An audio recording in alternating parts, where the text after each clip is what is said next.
Hello दोस्तों, आज की कहानी का नाम है भूतिया हवेली की कहानी। तो चलो सुनते हैं इस कहानी को। बहुत साल पहले की बात है। सीतापुर नाम का एक गांव था। उस गांव में एक बहुत ही बड़ी हवेली थी। वहां सिर्फ भूतों का ही वास था। जो भी उस हवेली में जाता था, भूत उसे मौत के घाट उतार देता था और उसके कटे हुए सिर को बाहर रास्ते में फेंक देता था, ताकि लोग समझ जाएं कि इस हवेली पर सिर्फ मेरा राज चलेगा और किसी का भी नहीं। इसी डर से लोग वहां कभी नहीं जाते थे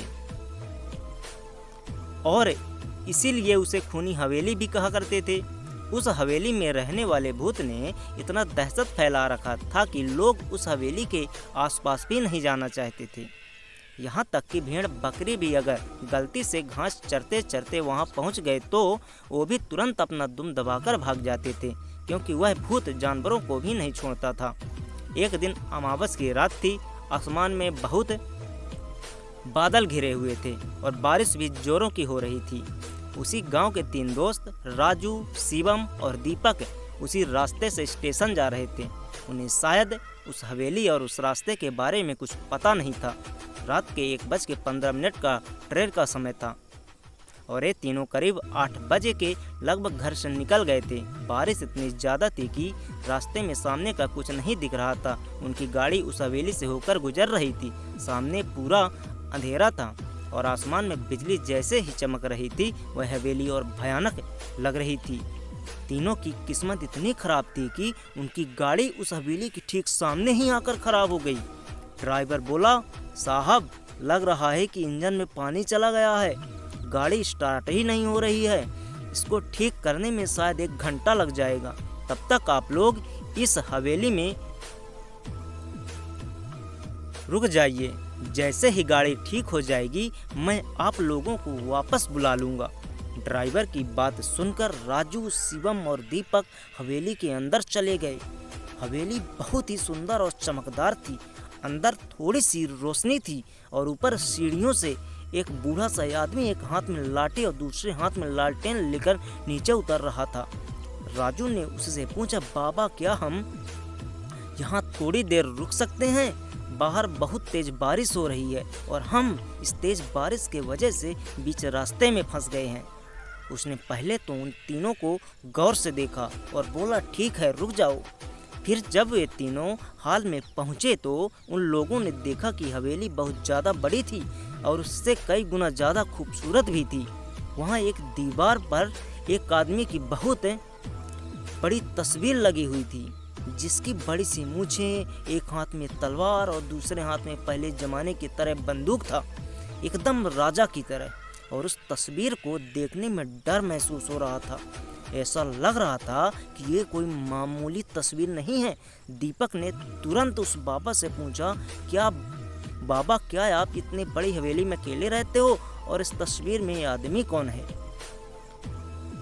बाबा ने दीपक से आंखों से आंख मिलाकर कहा, ये इस घर का मालिक थे जो कई साल पहले इनकी मौत हो गई और मैं इनका रिश्तेदार हूँ और इस हवेली की देखभाल के लिए आता जाता रहता हूँ। आज बारिश की वजह से मैं भी घर नहीं जा पाया। चलो मैं तुम लोगों को कमरा दिखा देता हूँ। राजू, शिवम और दीपक उसके पीछे चल दिए। वे लोग सीढ़ी के सामने जैसे ही गए तो ऐसा लगा कि कोई उन्हें छुपकर देख रहा है। फिर उन लोगों ने अनदेखा कर दिया।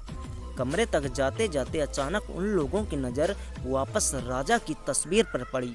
थोड़ी देर के लिए उन्हें ऐसा लगा कि उसके हाथ और सिर हिला। शायद सबका वहम था या सच, पता नहीं, लेकिन ये सब देखकर उन लोग थोड़ा डर गए थे। फिर वो बाबा उन सबको एक कमरे में लेकर गया। फिर उन लोगों ने अपना अपना सामान रखा और सो गए। वे लोग इतना थक चुके थे कि बिस्तर पर लेटते ही नींद आ गई। रात के शायद 12 बजे का समय हुआ होगा। तभी शिवम अचानक चिल्लाने लगा। उसकी आवाज़ सुनकर उसके दोनों दोस्त जग गए और उससे पूछने लगे, क्या हुआ भाई, तू इतना जोर से क्यों चिल्लाया? फिर शिवम बोला, मुझे एक बहुत डरावना सपना आया था। मैंने देखा कि उस फोटो वाला आदमी हम तीनों को मारने आया है। शिवम की बात सुनकर राजू और दीपक को मजाक लगा, इसीलिए उन दोनों ने उसे समझाया और दोबारा सुला दिया। और खुद सो गए। फिर थोड़ी देर बाद बिल्कुल वही सपना राजू और दीपक को आया। इसके बाद तीनों डर गए।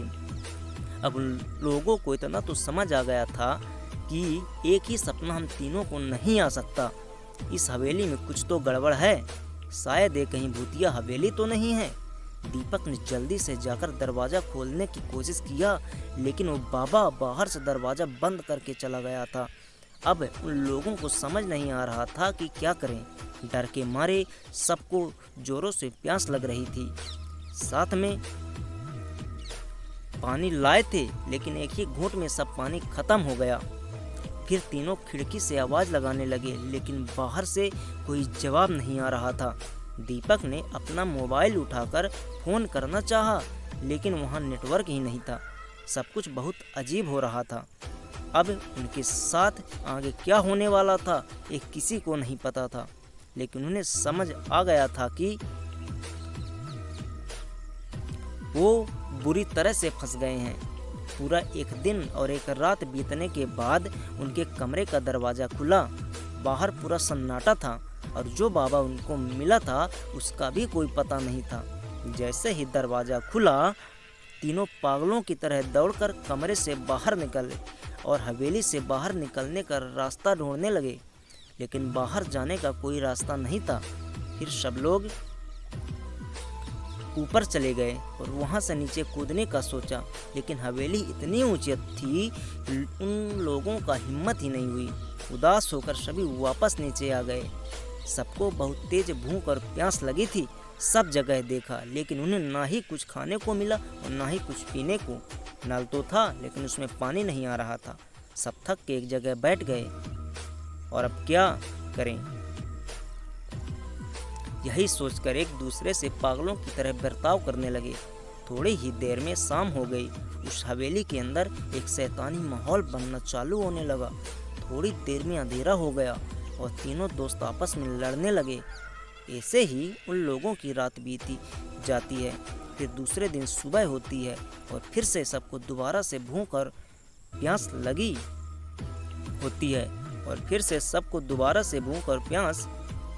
होती है सुबह फिर से सब लोग पानी खोजते हैं। तभी अचानक शिवम का पैर सीढ़ियों से फिसल जाता है और उसके पैर से खून निकलने लगता है।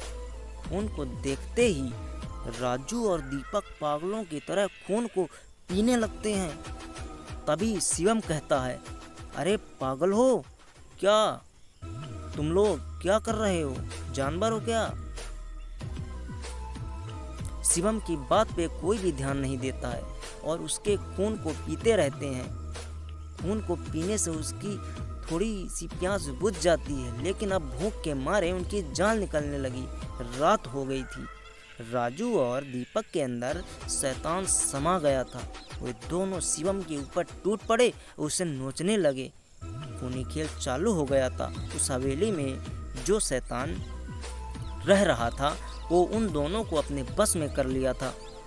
थोड़ी ही देर में राजू और दीपक शिवम के शरीर को काट काट कर टुकड़े टुकड़े कर दिए और उसके मांस को खाते रहे और खून को पीते रहे। शिवम की जान बची ही कितनी थी। इतने दिन का भूखा दोनों से बच नहीं पाया। शिवम की मौत हो गई। राजू और दीपक काफ़ी देर तक उसका मांस खाते रहे, जैसे कोई जानवर दूसरे जानवर का मांस नोचकर खा रहा हो। ऐसा लग रहा था कि उन लोगों के अंदर का इंसान मर गया हो। कुछ देर बाद रात हो गई। खून पीकर और मांस खाकर दोनों को अब बहुत जोरों की नींद आने लगी और वे जहाँ थे वहीं सो गए। सुबह हुई। दोनों थके हालत में सो के उठे, लेकिन प्यास और भूख उनका पीछा कहाँ छोड़ने वाली थी। अब दोनों एक दूसरे का शिकार करने के लिए सोचने लगे। राजू ने चालाकी से एक दरवाजे के पीछे छुप गया और जैसे ही दीपक कमरे में आया वैसे ही राजू ने उसका सर पकड़कर दीवार में दे मारा। उसका सर फटकर 2 टुकड़े हो गए। जमीन पर पूरा खून ही खून बहने लगा। राजू उसका खून देखकर खुश हो गया और उसे पीने लगा, मांस को खाने लगा। हैवानियत अपने चरम सीमा पर थी। शैतान उसके ऊपर हावी हो चुका था। उसे कुछ सोचने समझने का मौका ही नहीं दे रहा था। तभी कुछ देर बाद राजू के शरीर में एक बिजली सी लहर चढ़ने लगी। वो कभी दीवार में तो कभी दरवाजे में अपने सर को मारने लगा। उसका शरीर उसके वश में नहीं था। ऐसे ही काफ़ी देर तक किया और अंत में खुद मर गया।